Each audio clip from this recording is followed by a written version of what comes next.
Super star Mahesh Babu ప్రస్తుతం రాజమౌళి దర్శకత్వంలో pan world cinema చేస్తున్నారు. తన 29వ సినిమాగా ఇది రాబోతోంది. దుర్గా ఆర్ట్స్ పతాకంపై డాక్టర్ కెఎల్ నారాయణ 1500 కోట్ల భారీ బడ్జెట్తో దీన్ని నిర్మించబోతున్నారు. 2 భాగాలుగా ఈ సినిమా వచ్చే అవకాశం ఉందని తెలుస్తోంది. 2026 చివరిలో కానీ 2027 ప్రారంభంలో కానీ ఈ సినిమా విడుదలయ్యే అవకాశం ఉంది.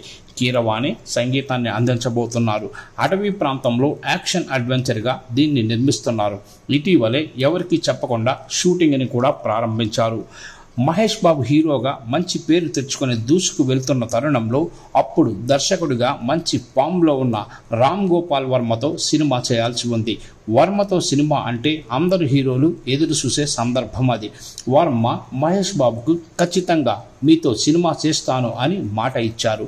అయితే అనుకోని కారణాలు ఇతరత్ర సినిమాలతో బిజీగా ఉండడంతో మహేష్ బాబుకు ఇచ్చిన మాటను వర్మ నిలుపుకోలేకపోయాడు.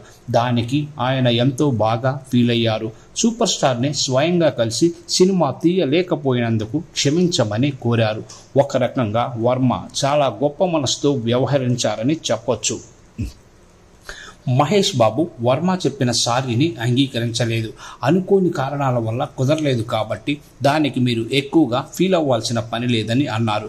ఏదేమైనప్పటికీ వీరిద్దరి కాంబోలో ఓ సినిమా వచ్చి ఉంటే తెలుగు సినీ చరిత్రలో ఉన్న రికార్డులన్నింటినీ తిరగరాసి ఉండేదని పలువురు విశ్లేషిస్తున్నారు.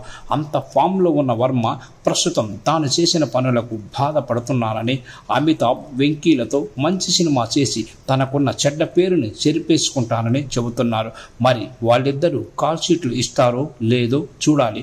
అమితాబ్కు సర్కార్, వెంకీకి క్షణక్షణం లాంటి సూపర్ హిట్లు వర్మ ఇచ్చాడు.